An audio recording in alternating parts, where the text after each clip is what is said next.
Good evening to all you wonderful people on social media. I was glad to be with you on this Tuesday evening for our live program, an educational program. This is the Leicester Real Estate and Investment Program. So always glad to have you. So thank you for taking time off your busy schedule to join us today again. At least so we can together learn something about the real estate market. So if you know anybody who thinking about buying or selling, please invite them to join us, or share the link with them. Just share the link with them, or let me know. Put in the link below, and I will definitely reach out to them. So glad to have you, even if you're watching the replay. Thank you also. We appreciate at least watching the replay. But this is an educational program all about educating you about the real estate market, how it operates, how you can be successful in the real estate market, how to go about doing your offer, or how to go about preparing your house for sale. So we touch on different aspects of the real estate world regarding the buying and selling of properties. So this is what it's all about. And also, if you don't have a realtor, I'll be glad to sit and talk with you to let you know at least how the whole thing works. And if you see fit and want to work along with me, I'll be glad to work with you to make sure you find a place that you can call home also. So you can feel free. Today I'm under the weather a little bit, but we still can't afford to miss this program. Want to make sure we get the message out there, try to educate as many persons as possible so they can make an informed decision when they're getting ready to buy or sell their property. So welcome. Glad to have you as always. This is your humble servant, Lester Witherspoon, saying welcome to our program and glad to have you. Today, we'll be talking, our topic for today is, what are the components of a good offer?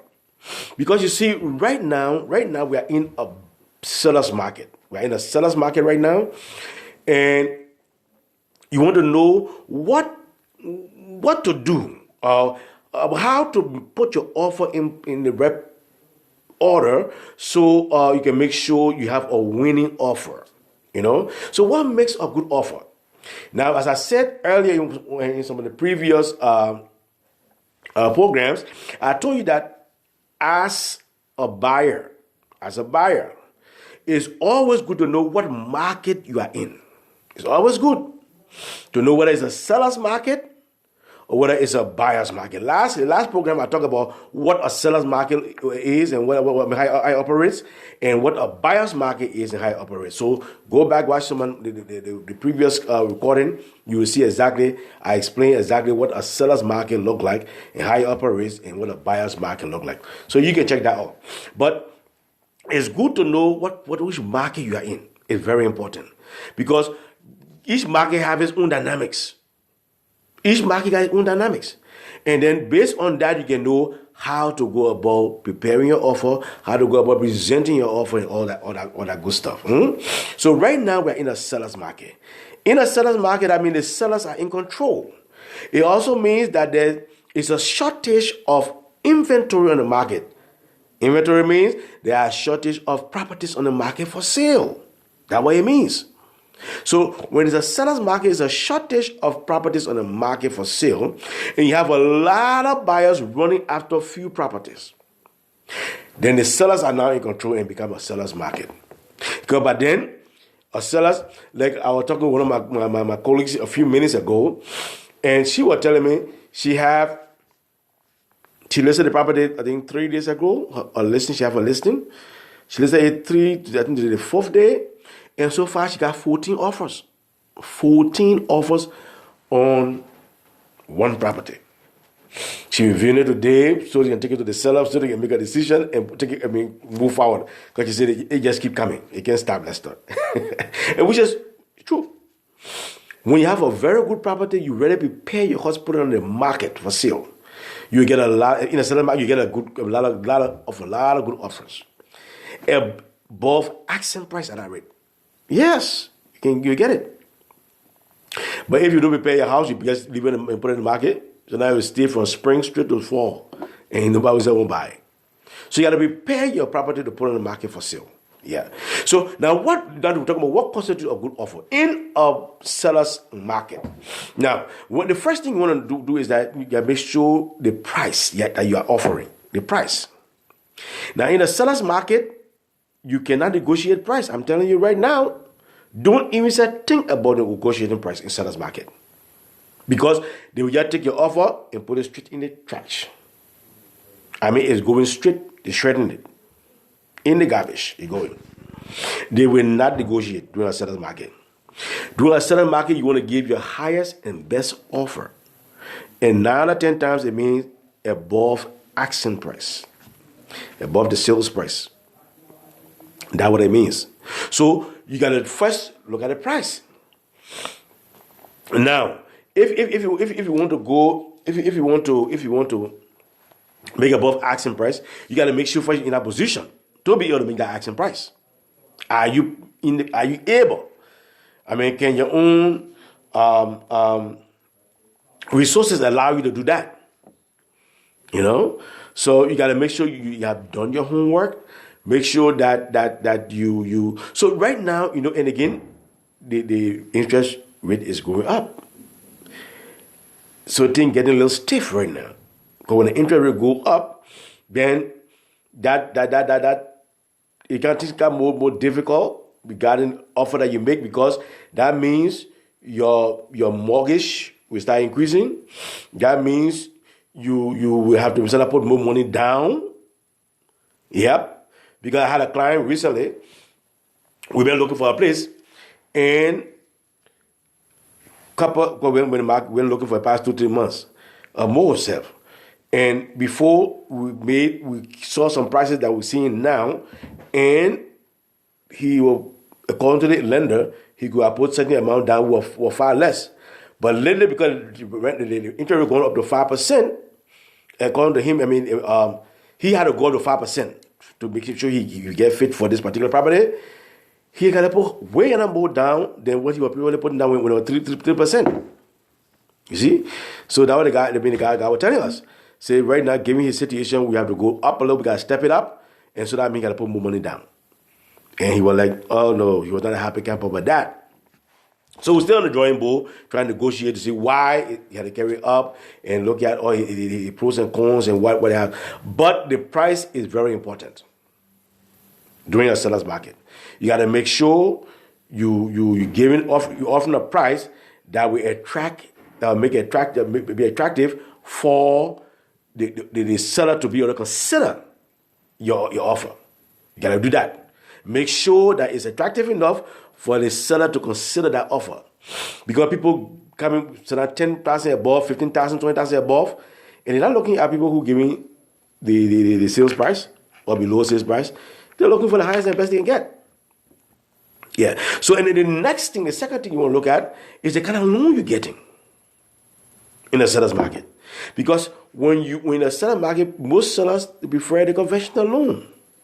So when they get all the offer, the first thing they try to look for, look at the price, look at the kind of loan you got.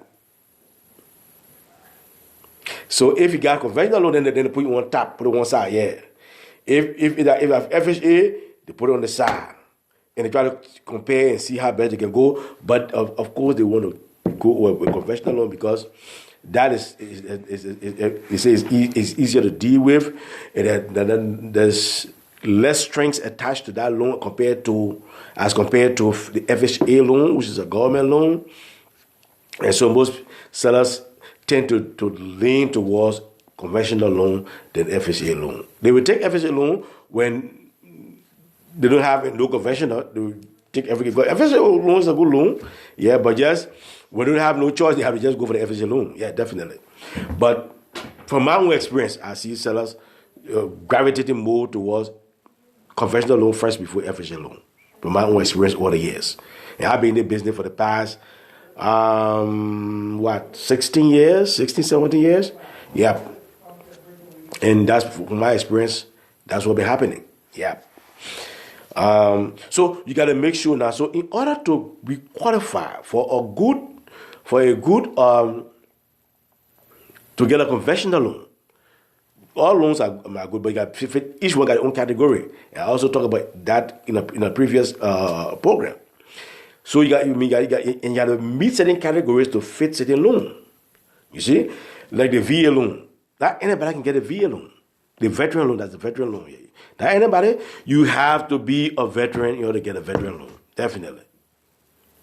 And the VA loan is 100% financing. So the VA will give you 100% coverage. But the other loans, you have to put something down, all that stuff. You see? So, but for veterans, you have to be a veteran to get a veteran loan. Now, for VHDA, it's good for first-time home buyers.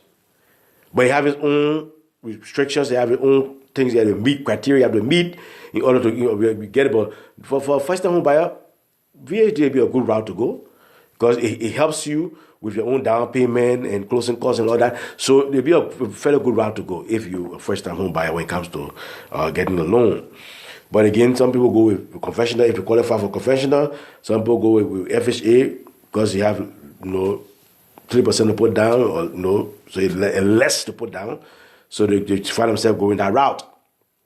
So it's very good and very important to know the loan, the various loans, which one you qualify for and which one to deal with, which one to move forward with. So that's another thing you need to be educated when you're speaking with your lender. Because before you start, when you're talking with a realtor, before the realtor can take you out to look at any property, he wants to see that pre-approval letter. He has to know what you are qualified for, so you can know what price range to search and which price to go out and look for that property. Because you can't go out and look for a property in $500,000 when you qualify for $300,000. You're wasting my time, using your own time. So the realtor wants to know, and you self need to know how much you qualify for in order to start looking in that price range. And it does not mean that because you qualify for $400,000, that means you must buy a $400,000 house. No. Even though in this market right now, you can't find no decent, real good single family with a $200,000. You can't find that right now. You can't find that. But I tell you, it's good to know what you qualify for, to know your price range and how you want to go about it. So the kind of loan is very important. The price is very important. The next thing that's important is the funding. Do you have enough funds laid aside for the down payment and closing costs? Do you have enough funds laid aside so you can go above the asking price and be able to prepare to go that route? You see? So you got to make sure you do your homework where we want to purchase a property, especially in this market right now. Yeah. Make sure you have saved enough money. Because if the house is $300,000 in this market right now, don't try to offer $300,000 or below $300,000 because then your chance of getting that house will be very, very slim. You gotta have enough money that you make sure you can go above that $300,000 to make an offer that will be taken consideration. Because just down to 10 chances, every other offer will be above $300,000. And your offer to be considered to move forward with that price, you have to step it up too. If you don't step it up to the next level, you will not get that property. That's why a lot of buyers, they get frustrated. And they get frustrated not because the realtor not doing what they're supposed to do. No. It's because let me be careful of the words. Where they find themselves, they find themselves in a very tight budget, and it makes it more difficult for them to be easily considered, So whenever the realtor places an offer for them, submit an offer in their behalf, most times they are not considered because they cannot go high above the asking price to make an offer. The loan they have is either maybe conventional, and that conventional is FHA, and seller looking for conventional, so seller will take that over the loan, and then They keep going from one property to the next, one property to the next, looking continuously. It cannot be accepted. So, my advice to all of you buyers out there, prospective buyers, make sure you do your homework well. Make sure you are well prepared to purchase a property. Make sure you'll be able to step up. You'll be able to step up and be able to meet up with what's going on in the market to be able to accept it, for the offer to be accepted in that market. So do it well, and definitely your offer will be accepted. Now, another thing that make a good offer in a seller's market when the competition is very stiff, 9 out of 10 times people are waiving contingencies. I've said this before. When the competition is stiff, people waive the contingencies.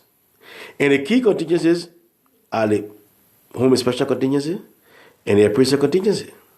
Because when you're going above the asking price, when you're going way above the asking price, and that house don't appraise for that price that you making offer for, are you willing to step up to pay the difference in that price? Can you afford it? You see?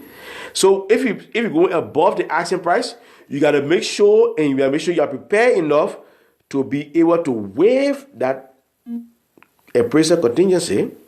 So then the seller knows that whether the house appraised or not, you got to worry about that. Because you will step up and pay the difference. Yes. Then, of course, then you show your offer will be considered. Your offer will be way up there in demand and will be considered. Because the seller knows by then it's not his worries. They're not his business. Whatever he appraised for, that you're in no business. They're not his business. So whether it reached that value, good, then be good. You got to worry. But if it's below that value, then you got to make that difference. You see that? So be prepared in the seller's market. To make a good offer, it means sometimes you have to waive your contingency. You don't necessarily have to do it sometimes, but sometimes again you have to do it, especially when the competition is stiff and you got a lot of offers coming in. Some of those offers are waiving contingencies. I'm telling you that. Honestly. So they waive, they would do the home inspection contingency for informational purposes, just to know the condition of the house. And if anything wrong with it, if they really like the house, they say, okay, I will take the responsibility of fixing it. You got to worry with the seller. Because normally, if you do a home inspection, if something wrong, you present it to the listing agent. The listing agent take it to the seller, and they see how best they can resolve that issue. But when the competition is stiff, and you tell a seller, oh, don't worry, I will take care of that. I will be prepared to do any repairs. I will take it as is. Oh, then you're the one that people are looking for. Then your offer will be on top. It'll be way on top. Yeah. You see? But I mean, these are gonna make a very good offer in the seller's market. Yeah, I'm just trying to show some of these things. And then also, because some sellers they don't like to extend the closing date so low, far off. You know, they take that into consideration too. So if you can close in a reasonable time, it puts you in a better position too. So that's something you need to consider too. Yeah. So, in short, there are a few elements that you really need to take in consideration, especially in this seller's market, if you want your offer to be considered. First, you got to make sure the kind of loan you got. If it's conventional, you're in a better position because sellers are looking for conventional loan first. Look at the price that you want to offer. Is it above and beyond? Is it something that will make the seller jump when he see it? And make sure you give it consideration. The next thing, you gotta make sure you have enough funds reserved to make sure you be able to meet the demands of that particular transaction. So you gotta make sure you do that. And then you gotta be prepared to another with the contingencies in order to be considered. And then lastly, you gotta make sure that your closing date is in a reasonable time, and make sure you have enough money for your closing costs. In a seller's market, don't try to ask for a seller's contribution. It will not work. I'm telling you now. So that's what you need to know. when you in a seller's market, you want to make an offer, don't say think about it. That not being considered. Don't say in a seller's market, sellers don't give help. No seller contribution. Seller will not give you any seller because they're looking for the highest and best offer. They're looking for the offer that waiving all the contingencies, and looking for offers that don't want any help. That's what they're looking for. So you have this kind of offer. If you have this kind of offer, that good price, a good loan type, you have enough funds, some funds, you have enough funds to be able to step up to the plate for the appraisal. You're not asking the seller for any closing help, and you're closing in a reasonable time period. Man, you got a deal. Then you are the man. You are the one they're looking for. Then you sure your offer will be considered. So these are some of the points. I just trying to educate you. Things you need to consider, take into consideration when you are placing an offer in a seller's market where the competition is stiff. These are some of the key things you need to take into consideration. So I hope this episode of the program will be at least helpful to you. You got to make sure, again, taking into consideration these key components that make a good offer in a seller's market, given what we find ourselves right now. You have to make sure, else your offer will not be accepted. You just be going from one place to the next, making offers, and it will not be considered. Because the things that the sellers are looking for, they are not found in your offer. They see in other offers, and they will take other offers over your offer. So, a hint to the wise, it's quite sufficient. He that have ears to hear, let them hear it. Do your homework well. Prepare well to get on the market, to look for houses to buy. And definitely once you prepare well, you do what you're supposed to do, your offer will be considered. Especially taking these points I just gave you into consideration for making an offer, definitely your offer will be highly considered. So if you have any questions, feel free to just put a comment in the box below. I will definitely get back to you at my earliest convenience, or give me a call or text me. My cell phone number is 302-310-0621. Again, my cell phone number is 302-310-0621. And my office direct number is 667-290-5051. Again, my office direct number is 667-290-5051. So call me or text me, and I will be glad to reach back out to you. If you don't get me, just leave a message, and I will definitely get back to you. I can assure you, I will get back to you. So call me, text me if you have any questions, or if you need any help, or you know anybody who needs any help, I'll be glad to sit and talk with them. And if need be, if they need my help to work with them, I'll be glad to work with them, give me their own situation, we'll discuss it, and see if it's a good fit. We'll definitely be glad to work with you, and make sure you can find a place that you can call home, that you can be for you and your family to go and enjoy, at least the comfort of that home. So thanks again for taking time off your busy schedule to at least be a part of our program. Please, always, we look forward to seeing you every Tuesday evening. And if you can make it on Tuesday evening, you can feel free to watch the replay during the course of the week. Watch the replay. Or share it with other people. Share it. Share it with people who you know that may be thinking about buying, selling now or in the near future. Share it with them, so they can be able to make an informed decision whenever they are ready to purchase a property or to even to sell a property. Because we go on from both sides, for selling and for buying. We talk on both aspects of the home buying process. So if you know anybody else who want to sell, look for the selling clip and share with them. If nobody want to buy any buying tips, share with them. Or call me, and I'll be glad to talk with you. Until then, until next week, Tuesday, at 6 o'clock, I'll say to you, have a wonderful evening, and enjoy the rest of your week.